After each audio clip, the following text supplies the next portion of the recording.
మీకు వందనాలు స్తోత్రాలు తండ్రి. నేను యేసయ్య తండ్రి, ఇప్పుడు వరకును మీరు ఎంతగానో నడిపించారు. మీకు చాలా వందనాలు. స్తుతుల్లో మీరున్నారు, పాటల్లో మీరున్నారు, ప్రార్థనలో మీరున్నారు తండ్రి. మీకు చాలా వందనాలయ్యా. అవును తండ్రి, ఆశపడిన ప్రతి ఒక్కరిని ప్రభా నా తండ్రి ఆశించిన రీతిగా ప్రభా మీటింగ్ లో పాలు పొందుకోవడానికి సహాయం తెచ్చండి ప్రభా. ఆశ అయితే ఉంది ప్రభా నా తండ్రి. నైనా మీరే జరిగించమని, మీరే కార్యాలు చేయమని ప్రభా మేమందరం వచ్చి తండ్రి నేను అందులో పాలు పొందుకోవడానికి సహాయం తెచ్చండి ప్రభా. మీ కృప ఉంచండి తండ్రి. మరణ ప్రభా ఎన్ని ఆటంకాలు వచ్చినా మీ దయ ఉంటే ప్రభా నా తండ్రి మీరు ఆగలం ప్రభా. వీడు ఎంతగానో ప్రయాసపడతా ఉన్నాడు ప్రభా. ఆశను తీర్చండి ప్రభా. ఆ కార్యం అంతా కూడా ప్రభా నేను ఆ మీటింగ్ అంతా కూడా నా తండ్రి అయ్యా అయ్యా అయ్యా గొప్ప కార్యాలతో నన్ను జరిగించండి ప్రభా. గొప్ప దీవెనలతో జరిగించండి ప్రభా నా తండ్రి. మీకు వందనాలు స్తోత్రాలు. 40 రోజుల ఉపవాసంతో ప్రభా నేను ఎంతగానో ప్రభా నాయన ప్రయాసపడి ప్రభా ఎంతగానో తండ్రి ప్రార్థనతో నాయన ప్రారంభిస్తుండగా నువ్వు కార్యాలు చేసే దేవుడు, గొప్ప దేవుడు, మా ఆశ తీర్చే దేవుడు తండ్రి. అందరూ సిద్ధపడడానికి సహాయం తెచ్చమని నా తండ్రి నాయన వాక్యంలోకి వెళ్తుండగా పరిశుద్ధాత్మ దేవ రోజుకు ఒక విషయాన్ని ప్రభా కొత్తగా విషయాలు మేము నేర్చుకుంటుండగా ప్రభా విడికిచ్చిన తలంపులను బట్టి మీకు వందనాలు. నాయన మా ఇష్టాసారంగా తండ్రి నా తండ్రిని మీ వాడుకోండి. మీ కృపద ఇచ్చండి, బిడ్డను బలపరచండి ప్రభా. నా తండ్రి దినదినమో ఎంతగానో ప్రభా మమ్మల్ని ఎంతగానో తండ్రి నడిపిస్తున్న విధానాన్ని బట్టి మీకు వందనాలు. బిడ్డకు మంచి ఆరోగ్యం ఇచ్చి తండ్రిని నడిపించమని, మీ కృప మీ కనుగ్రహం బిడ్డపై ఉంచమని, మీరే మాతో మాట్లాడమని, కావలసిన వర్తమానాన్ని దయచేస్తున్న దాన్ని బట్టి మీకు వందనాలు చెల్లించుకుంటూ మహిమ ఘనత ప్రభావాలు మీకు మాత్రమే చెందడానికి సహాయం తెచ్చాము. ఇసి ప్రార్థనలో నా తప్పులుంటే క్షమించమని ఏసయ్య పరిస్థితి మీద నమ్మలు అడిగి పెట్టుకుని పరమతండి. దేవుడికి స్తోత్రాలు. చక్కగా ప్రార్థన చేసినటువంటి తల్లి గారికి వందనాలు. బైబిల్లో క్రొత్త విషయాన్ని మనం నేర్చుకుందాం. బైబిల్ గ్రంథములో ఉన్నటువంటి 66 పుస్తకాల యొక్క పరిచయాలలో మనం ఉన్నాం. పుస్తకాలలో ప్రైజ్లాడమ్మా అన్న ఇక్కడ హాస్టల్లో ఒక అక్క కొంచెం బాగాలేదు, కొంచెం సీరియస్ అవుతుంది. పద్మజ అక్క పేరు, కొంచెం ప్రేయర్ చేయండి అన్న. ఆమేన్. ప్రార్థన చేద్దాము సహోదరి కోసం. దేవుని వాక్యంలో గడిచినటువంటి దినములలో 5 కాండముల గురించి కాస్త పరిచయాన్ని మీకు చేశాను. ఈ 5 కాండములను భక్తుడైన మోషే వ్రాసాడని బైబిల్ పండితుల ఆలోచన. ఎందుకంటే మోషే దేవునితో మాట్లాడుతున్నటువంటి సమయములో దేవుడు మోషే చేత వ్రాయించాడనమాట. ఆది కాండములో జరిగినటువంటి విషయాలన్నీ కూడా మోషే అప్పటికి పుట్టకపోయినా దేవుడు తనతో చెప్పి వ్రాయించాడని బైబిల్ పండితులందరూ కూడా ఆ విధంగా మోషే రాయడానికి కారణం దేవుని ప్రత్యక్షతలే అని వారు కొన్ని విషయాలు చెప్పారు. వాటిని బట్టి 5 కాండములను మోషే వ్రాశారు. 5 కాండముల తర్వాత ఉన్న పుస్తకము యెహోషువ గ్రంథం. ఈ యెహోషువ గ్రంథము మొత్తములో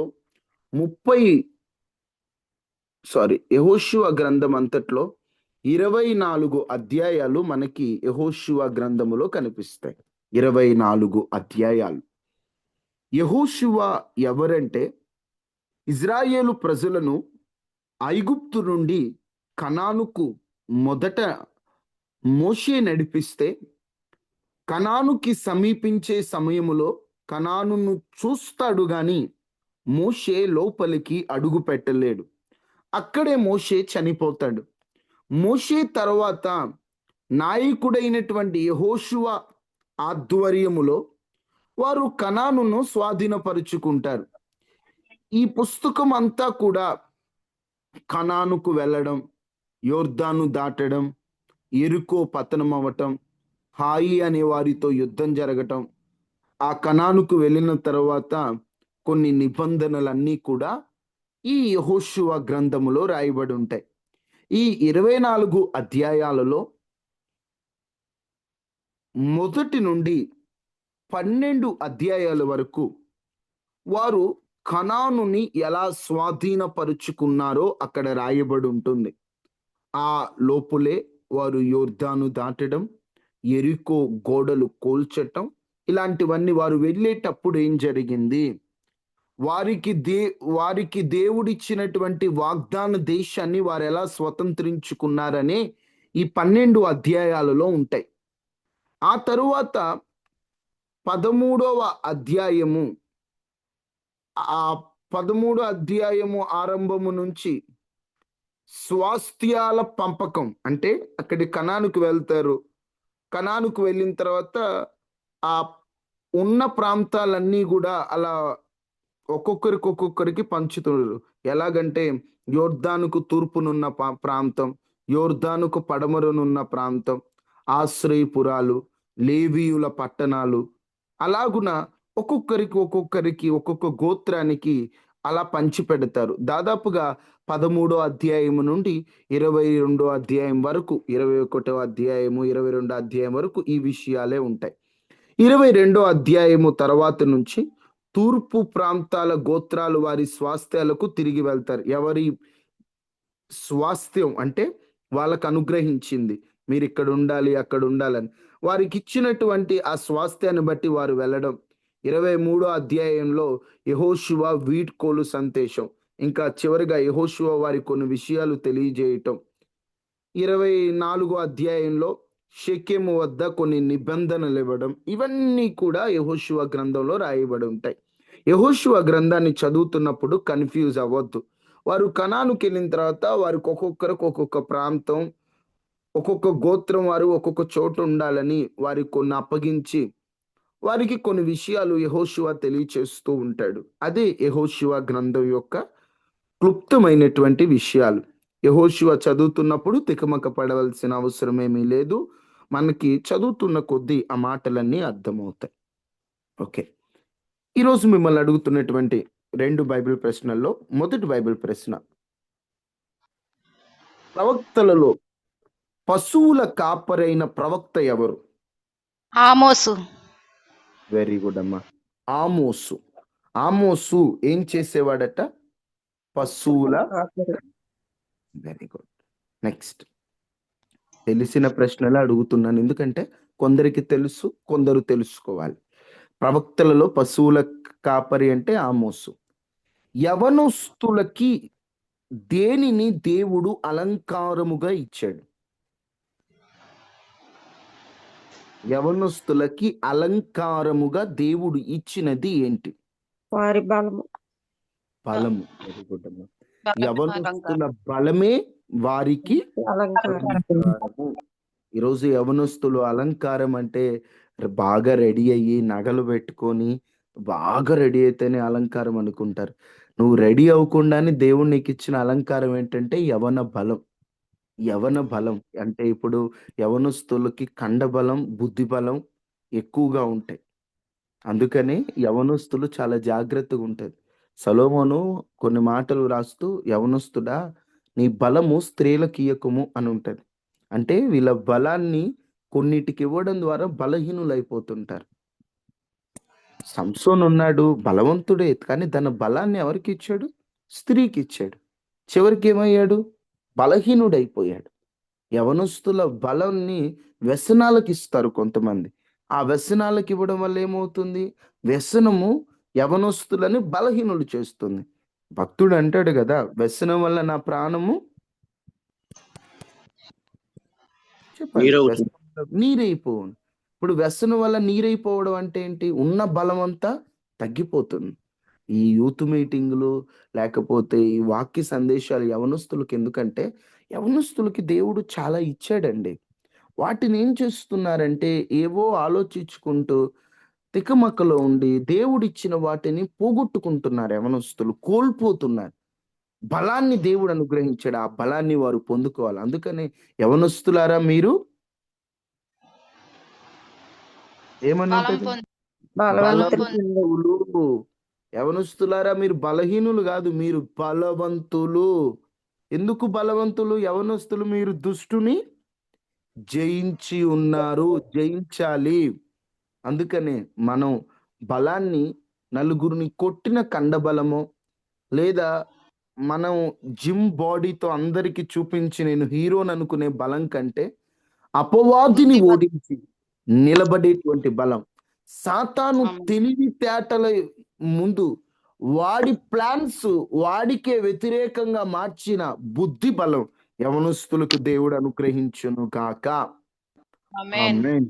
ఆమేన్. ఇక వర్తమానంలోకి మనం వెళ్ళిపోదాం.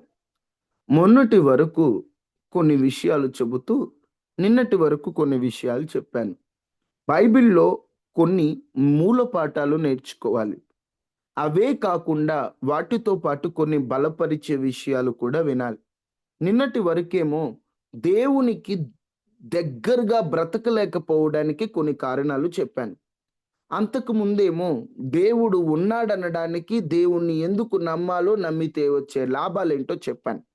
రేపటి రోజున త్రిత్వం గురించి, త్రియేక దేవుడు, అసలు దేవుడు ఒక్కడా, ముగ్గురా, ఈ తికమకలన్నిటినీ మనం దేవుని వాక్య ఆధారంగా మన దేవుని ఆ యొక్క నిజం చెప్పాలంటే ఆయన కలిగి ఉన్న దానిని మనం గమనిద్దాం, తెలుసుకునే ప్రయత్నం చేద్దాం. ఈ పూట ఒక వర్తమానాన్ని దేవుడు నా మనస్సులో పెట్టాడు. ఆ వర్తమానాన్ని మీతో పంచుకుంటాను. ఒక్కొక్కసారి మనము అందరితో సమాధానంగా ఉండాలి. అవునా కాదా? బైబిల్‌లో ఏమని రాయబడి ఉంటది? శక్యమైనంత మట్టు వరకు మీరు సమాధానం కలిగి సమాధానం కలిగి ఉండండి. ఉండండి. శక్యమైనంత మట్టు వరకు అంటే మీకు ఎంత వీలైతే అంత వరకు మీరు ప్రయత్నం చేయండి సమాధానముగా ఉండటానికి. బ్రదర్, సమాధానంగా ఉండటం అంత అవసరమా? అంత ఖచ్చితంగా మనం సమాధానంగా ఉండాలా? అసలు ఎందుకు ఉండాలి సమాధానంగా? ఎదుటి వ్యక్తి అంత పొగరు చూపిస్తున్నప్పుడు, ఎదుటి వ్యక్తి అహంకారిగా మాట్లాడినప్పుడు, ఎదుటి వ్యక్తి నోటికి ఏ మాట వస్తే ఆ మాట ఆలోచన లేకుండా మనస్సు బాధపడే మాటలు మాట్లాడినప్పుడు నేనెందుకు ఆ వ్యక్తితో సమాధాన పడాలి? నేనే ఎందుకు తగ్గాలి? చూడండి, ఈ మాట చూద్దాం. రోమీలకు రాసిన పత్రిక 12వ అధ్యాయము 18వ వచనం.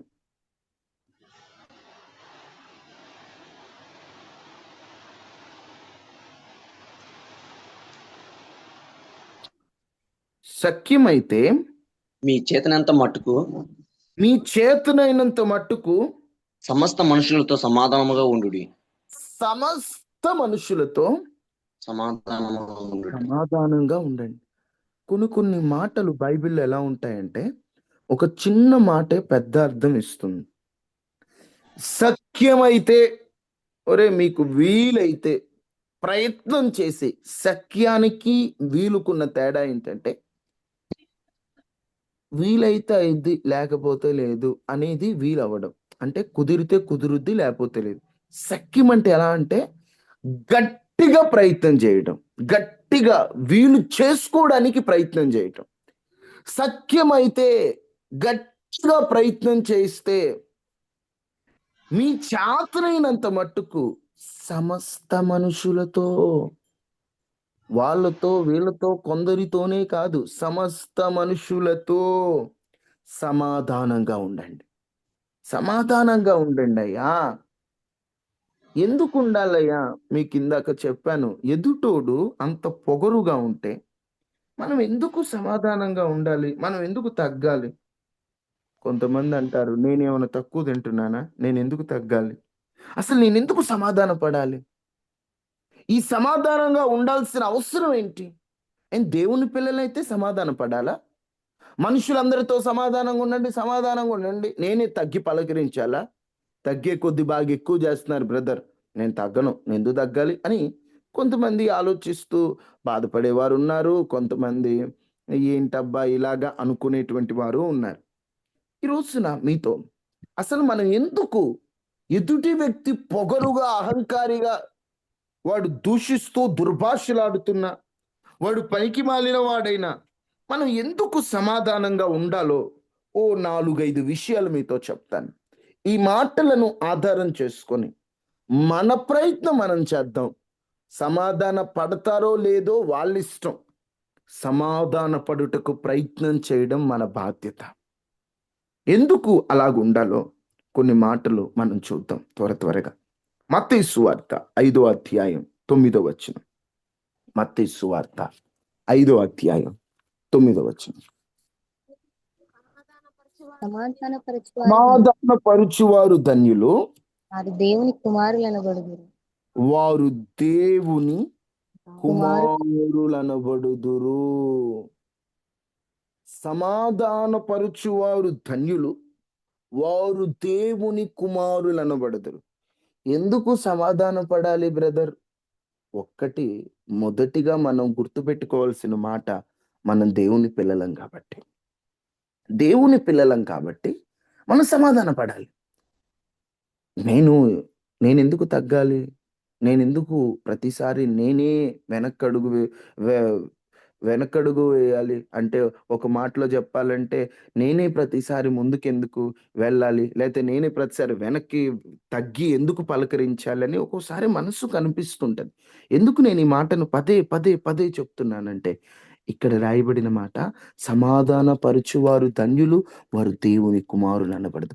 ఇప్పుడు సమాధానమే లేకపోతే, సమాధాన పరిచేటువంటి స్వభావమే లేకపోతే మనం దేవుని పిల్లలమేనా? చెప్పాలి, మనం దేవుని పిల్లలమేనా? కాదు బ్రదర్. అంటే ఇప్పుడు సమాధానం అనే మనస్సు మనకు లేకపోతే, మనం ఉన్నతమైనటువంటి దీవెన ఏంటి? ఆయన పిల్లలుగా ఉండటం. యోహాను సువార్త మీరందరూ చదువుతున్నారా? యోహాను సువార్త చదువుతున్నప్పుడు మీకు అర్థమవుతుంది, ఆయన కుమారులుగా ఉండుటకు దేవుడు మనల్ని పిలిచాడట. మనల్ని ఏర్పాటు చేసుకుందా ఆయన కుమారులుగా ఉండటానికి, ఆయన బిడ్డలుగా మనం ఉండటానికి. ఆయన రక్తము కార్చిందేం ఆయన పిల్లలుగా మనం ఉండటానికి. ఆయన బిడ్డలుగా ఉండుట భాగ్యం. అది ఆయన పిల్లలుగా మనం ఉండటం ఏంటండి? సృష్టికర్త అయినటువంటి దేవుని పిల్లలుగా మనకి ఈ భాగ్యాన్ని ఇస్తే, ఇప్పుడు సమాధాన పడే మనస్సు నీకు లేదనుకో, ఆ ఉన్నతమైన భాగ్యాన్ని నువ్వు పోగొట్టుకుంటావు. ఆ ఉన్నతమైనటువంటి ఆశీర్వాదాన్ని నువ్వు పోగొట్టుకుంటావు. చిన్న చిన్న వాటి కోసం పెద్ద పెద్ద దీవెనలు పోగొట్టుకుందామా? సమాధాన పడకపోవడం లోక ప్రకారంగా చిన్నదే. ఇష్టమైతే మాట్లాడతాం బ్రదర్, ఇష్టం లేకపోతే మొహం మార్చుకుంటాం, ఏంటది, అదేముంది అనుకోవడానికి లేదు. సమాధాన పరిచావా, నువ్వు దేవుని కుమారులు అనబడుదురు. ఒకవేళ నీలో సమాధానం లేదా, నీవు సాతాను కుమార్తె అనబడుదురు. ఈరోజు కొంతమంది స్వభావం, ఎప్పుడెప్పుడు తగాదు పెట్టుకుందామా, ఎప్పుడెప్పుడు కలహం పెట్టుకుందామా, ఎప్పుడెప్పుడు ఎవరితో గొడవలు ఆడదామా అనేటువంటి మనసుతో ఉంటారు. సమాధాన పడడానికి అడుగులు వేరు వేరు. ఎప్పుడెప్పుడు గొడవ పెట్టుకుందాం, ఎప్పుడెప్పుడు వాళ్ళలో తప్పులు ఎతుకుదాం, ఎప్పుడెప్పుడు వాళ్ళ గురించి తప్పుగా మాట్లాడదాం, ఇలాంటివంటి మాటలు ఉంటాయి. అందుకనే కలహాల గురించి బైబిల్లో చాలా క్లుప్తంగా ఉంటుంది. సామెతలు 30:33 ఉంటుంది,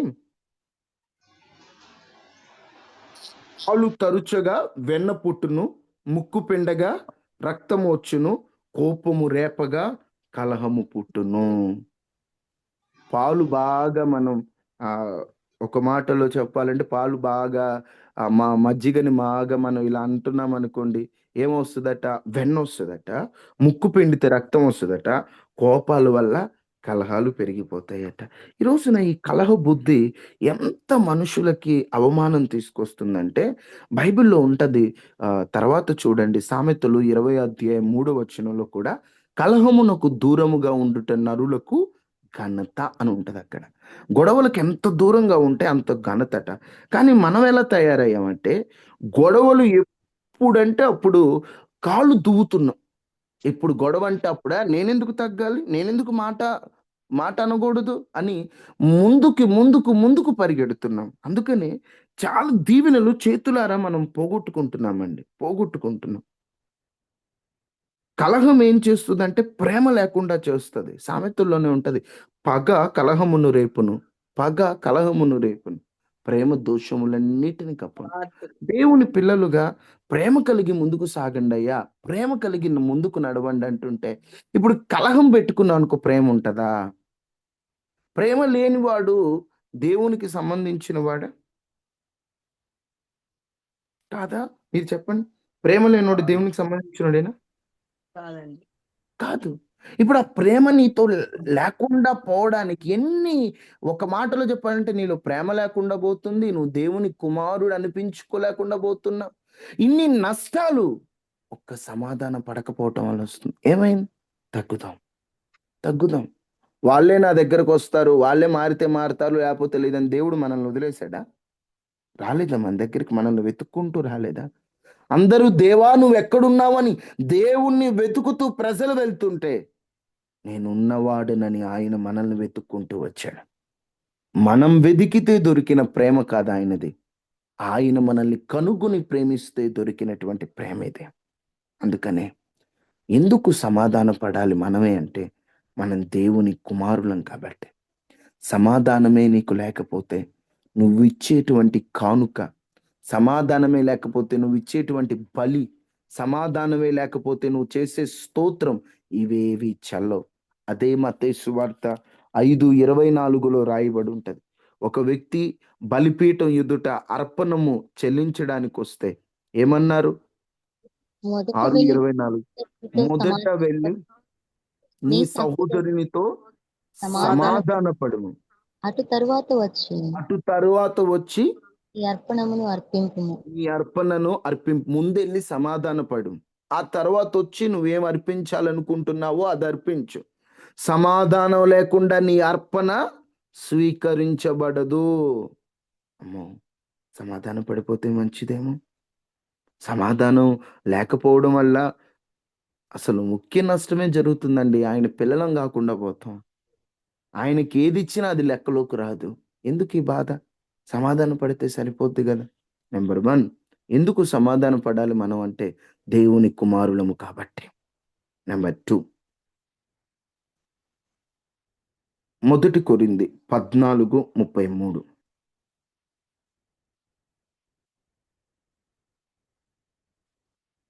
1 కొరింథీ 14:33.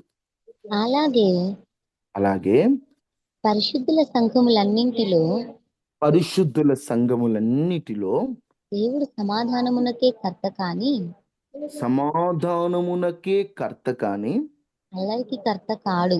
అల్లరికి కర్త కాడు.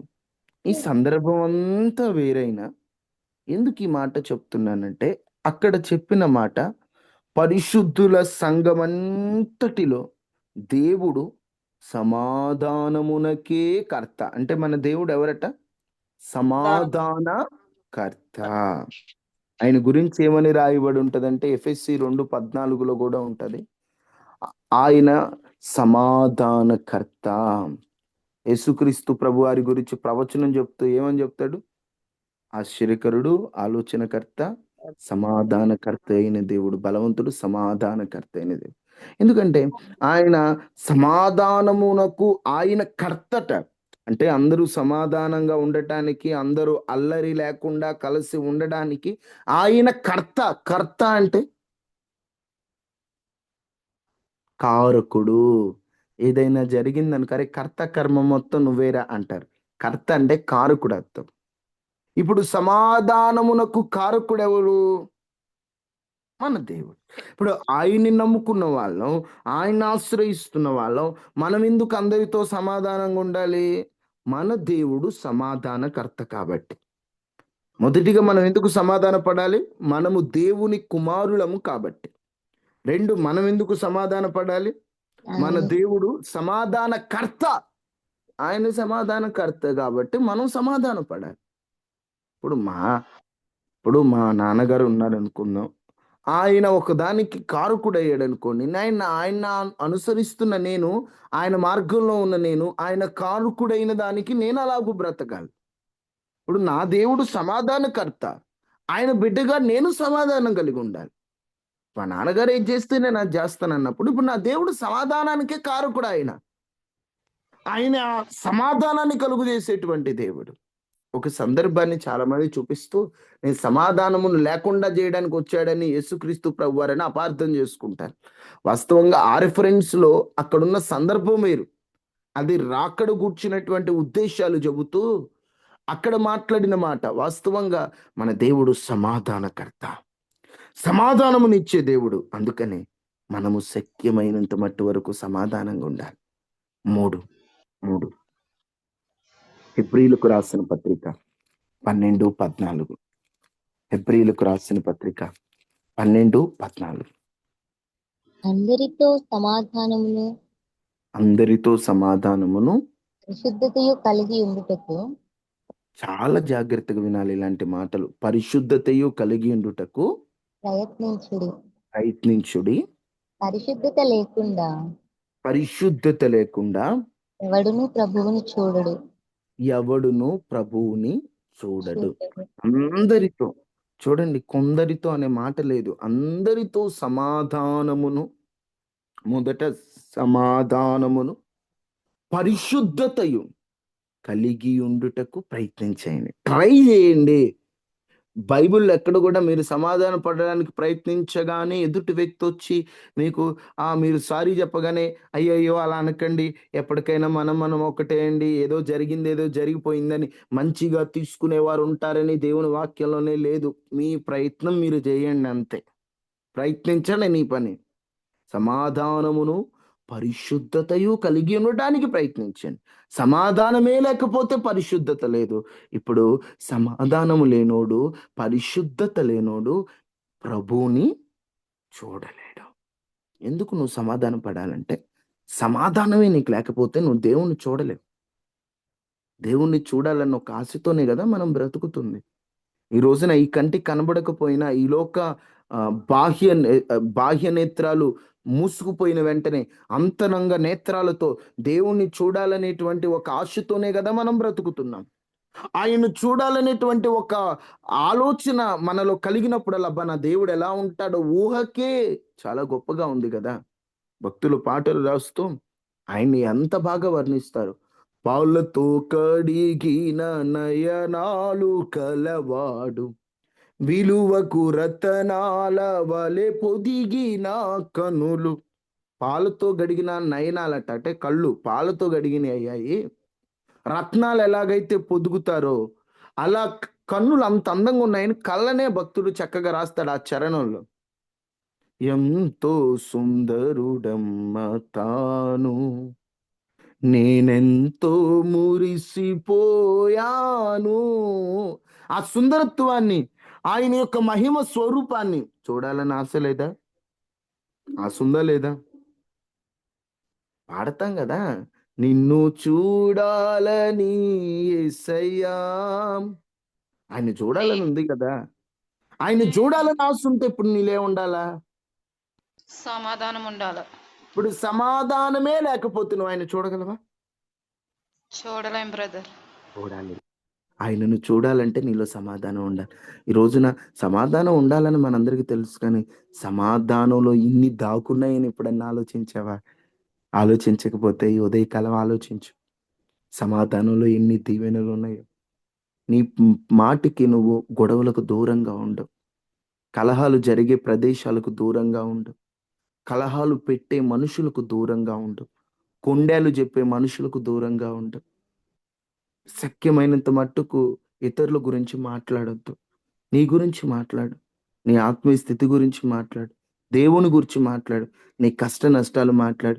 ఎదుటి వ్యక్తి గురించి, అంటే నీతో మాట్లాడే వ్యక్తి గురించి మాత్రమే మాట్లాడు. మూడో వ్యక్తి గురించి కలహాలొద్దు.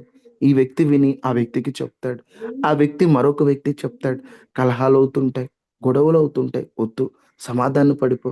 ఈరోజు చాలా మంది సమాధానం లేకుండా చిన్న చిన్న మనసులో పెట్టుకొని బాధపడుతూ వాళ్ళు ఎందుకు ఇట్లుంటున్నారు, వీళ్ళు ఎందుకు ఇట్లుంటున్నారని అందరితో అసమాధానంగా ఉంటున్నారు. వద్దు, నీ పాటికి నువ్వు ప్రేమగా సమాధానంగా ఉండు.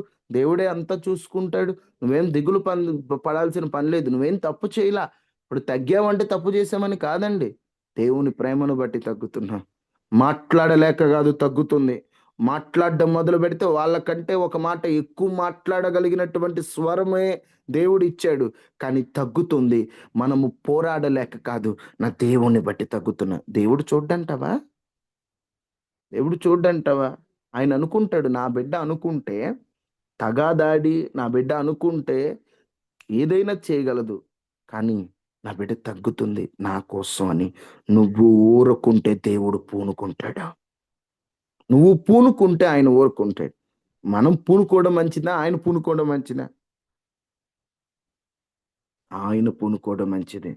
సమాధానంగా ఉండు, సైలెంట్గా ఉండు. ఏం జరుగుతున్నా, నిందలు ఇస్తున్నారా, నోటుకొచ్చినట్టు మాట్లాడుతున్నారా, నీ గురించి చెడ్డగా ప్రచారం చేస్తున్నారా, పోయి వారితో అసమాధానంగా మాట్లాడకు. ఒకటే, ప్రభువా వాళ్ళన్న మాటలో నిజంగా నాలో తప్పు జరుగుంటే నన్ను క్షమించని ప్రభు పాదాలు ఎద్దుకొచ్చాయి. వాళ్ళు అన్న వెంటనే అయిపోతావా? పండ్లున్న చెట్టుకే రాళ్ళేస్తారట. నువ్వు ప్రభువులో ఎదుగుతున్నావు కాబట్టి నీ మీద నిందలేస్తున్నారు, ఎన్నెన్నో మాటలు మాట్లాడుతున్నారు. ఒక్కొక్క మాట చెవిన పడుతుంది, నువ్వు ఇలాంటి దానివి, అలాంటోడివి, నీకు ఎట్టంట కదా అట్టంట కదా అని. ఆ మాటలు విన్నప్పుడైతే కోపం వచ్చేస్తుంది, బీపీ వచ్చేస్తుంది. వెళ్ళి వాళ్ళని అడిగేద్దాం, అసలు నా గురించి ఎందుకు ఇలా మాట్లాడుతున్నారు మీరు, నన్ను ఎందుకు ఇట్లా బాధ పెడుతున్నారు మీరని పోయి దులిపేద్దాం అనిపిస్తుంది. కానీ ఆగో, సమాధానపడు. బ్రదర్ నన్ను నన్ను చెడ్డదాన్ని అన్నారు బ్రదర్, నేను ఎప్పుడు ఎవరికి అన్యాయం చేయలేదు బ్రదర్, నేనేంటో దేవునికి తెలుసు కదా, నన్ను ఇట్లా మాట్లాడారు, నాకు బాధగా ఉంటుంది బ్రదర్. ఎవరో బయట వాళ్ళు మాట్లాడితే పర్లేదు బ్రదర్, వాళ్ళు చర్చికి వెళ్ళే వాళ్ళు నన్ను చూడండి ఇలా మాట్లాడారు అనిపిస్తుందా? దేవుని బట్టి సమాధానపడు. ఏంటయ్యా ప్రతిదాన్ని సమాధానం సమాధానం అంటావంటే, నువ్వు సమాధానం పడు, ఏం జరిగిద్దో చూస్తావు, నువ్వే చూస్తావు. వాళ్ళు ఏదో శపించాలని నేను అనట్లేదండి, నువ్వు సమాధానం పడు. ఆయన ఏం చేస్తాడో నాకు తెలియదు. దేవుడు చూడట్లేదా? తన బిడ్డల మీద పడుతున్న నిందలు చూడట్లేదా? తన బిడ్డల మీద పడుతున్న అవమానాలు చూడట్లేదా? తన బిడ్డలు పడుతున్న బాధ ఆయన గమనించట్లేదా?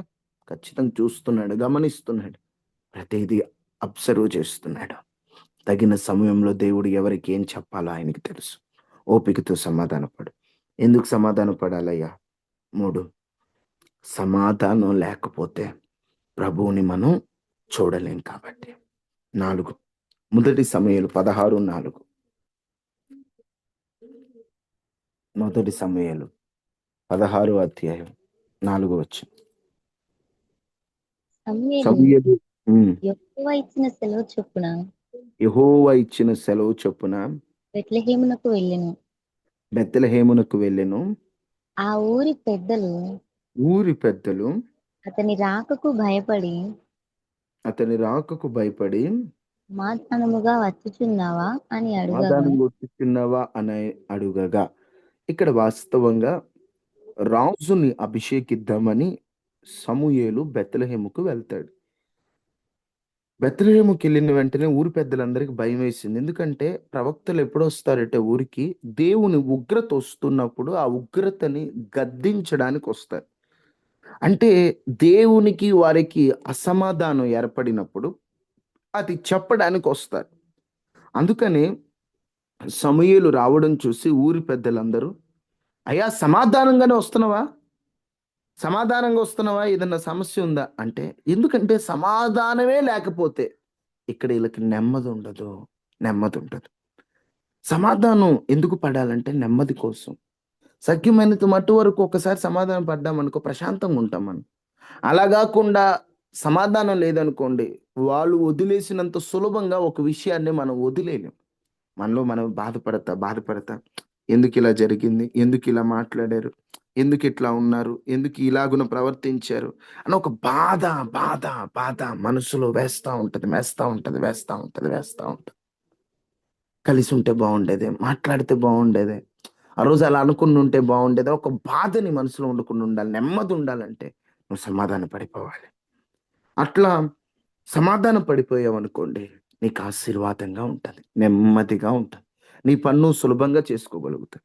కొంతమంది ఏంటంటే ఇతరులను బాధ పెట్టి వాళ్ళకి ఏం పట్టి పట్టినట్టు ఉంటారు. మనం అలా ఉండే వాళ్ళం కాదండి. దేవుడు ఆ మనసు మనకి ఇవ్వాలి.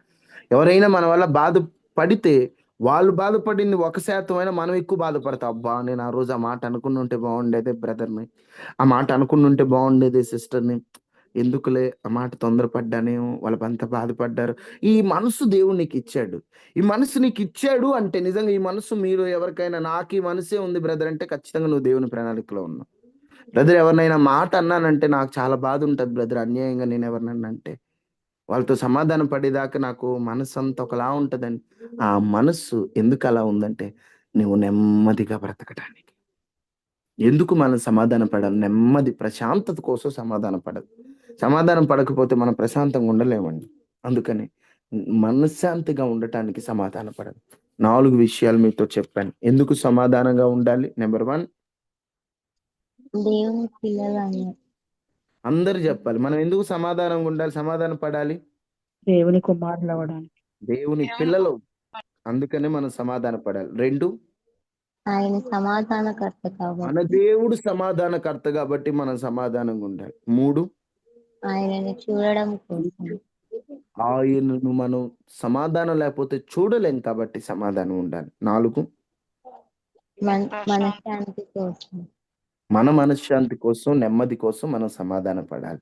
ఎందుకంటే సమాధానం లేకపోతే మనకు భయంగా, బాధగా ఉంటది కాబట్టి. ఇప్పుడు అడుగుదామా, అయ్యా అందరితో సమాధానంగా ఉండే మనసు నాకు ఇవ్వయ్యా, నాకైతే తెలియట్లేదయ్యా ఎలా సమాధానంగా ఉండాలి, నాకు ఆ మనస్సు ఇవ్వయ్యా, సమాధానంగా ఉండే మనసు అని ప్రార్థన చేసుకుందాం.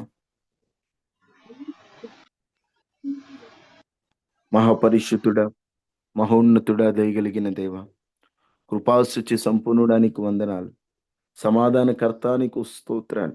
సమాధాన పడాలయ్యా, శక్యమైనంత మట్టు వరకు మనుషులందరితో సమాధానం ఉండాలి. ఆ సమాధానముతో కూడినటువంటి మనస్సు మీరు మాకు అనుగ్రహించండి. సమాధానం లేకపోతే ఎంతో నష్టాలు ఉన్నాయ్యా. మేము సమాధానం లేకుండా బ్రతుకుతున్నామయ్యా. కొన్ని సందర్భాల్లో మాకు మీరు సమాధానం ఇవ్వమని, నీ కుమారుడిగా మేము ఉండాలి. నువ్వు సమాధానకర్తవు, నిన్ను చూడాలి, మేము ప్రశాంతంగా మేము ఉండాలి, నెమ్మదిగా మేము ఉండాలి.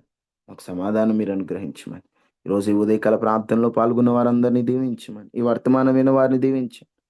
వారికి ఉన్న సమస్యలన్నిటినీ తెచ్చండి, మనశ్శాంతినివ్వండి, ఇబ్బందులు తొలగించండి, ఆరోగ్యాన్ని ఇవ్వండి, రక్షణ ఇవ్వండి, పరిశుద్ధతనివ్వండి. చేయబోతున్న ప్రతి పనుల్లో తోడుగా ఉండండి. ఈ పిల్లల పక్షాన మీరు ఉండండి, గొప్ప కార్యాలు చేయండి, ఘనకార్యములు చేయండి. ప్రభువా మీకు వందనాలు, రాజానికి స్తోత్రాలు. అయ్యా మీరే నీ పిల్లల పక్షాన మీరు ఉండండి తండ్రి. ప్రతి ఒక్కరికి ఉన్న సమస్య నుంచి మీరు విడుదలనిచ్చి బలపరిచి సహాయం చేయండి. అయ్యా ఎవరెవరు ఏ అవసరాలతో వచ్చారో అవసరాలు మీరు తీర్చి ఘనకార్యములు చేయమని, అందరితో సమాధానంగా ఉండే మనస్సు మాకు అనుగ్రహించమని, ఈరోజు ఈ ఉదయకాల ప్రార్థనలో పాల్గొన్న వారందరినీ పేరు పేరును దీవించమని, ప్రతి ఇంటి చుట్టూ, వ్యక్తి చుట్టూ, కలిగి ఉన్న వాటి చుట్టూ కంచె వేయమని యేసునామములో అడిగి వేడుకుంటున్నాము తండ్రి.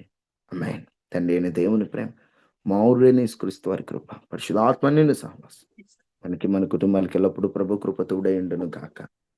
ఆమేన్. ఆమేన్. వందనాలు. వందనాలమ్మా. ఒక ముఖ్యమైన గమనిక, సాయంకాలం ప్రార్థనలో జూమ్ యాప్ లో ఉండే వాళ్ళు చాలా మంది రావట్లేదు. నాకంటే కాస్త పరిచర్య హడావిడిలో ఇన్నాళ్ళు జాయిన్ అవ్వలేకపోయాను. ఈ రోజు నుండి నేను వస్తాను. రండమ్మా, యవనస్తుల కుడి కోసం ప్రార్థన చేద్దాం. చాలా ఆటంకాలు ఉన్నాయి తల్లి, మాకైతే అడుగు ముందుకేయలేని పరిస్థితి. ఓ సేవకులుగా కొన్నే మీకు చెప్పగలం, కొన్ని చెప్పలేం.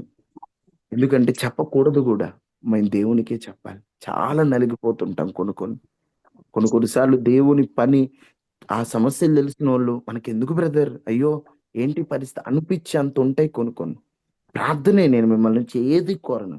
నేను మీ నుంచి కోరుకునేది మొదట ప్రార్థన, బలమైన ప్రార్థన. రండి, రాత్రికాలం బలమైన ప్రార్థన చేద్దాం. ఒక గంటే కదా, 8 గంటల నుంచి 9 గంటల వరకు ఒక గంట సేపు ప్రార్థనలో పాల్గొనండి. ప్రార్థనలో మనందరం కలిసి ప్రార్థన చేద్దాం. పరిస్థితులు బాగాలేదమ్మా, యవనస్తుల రక్షణకే పెట్టాం.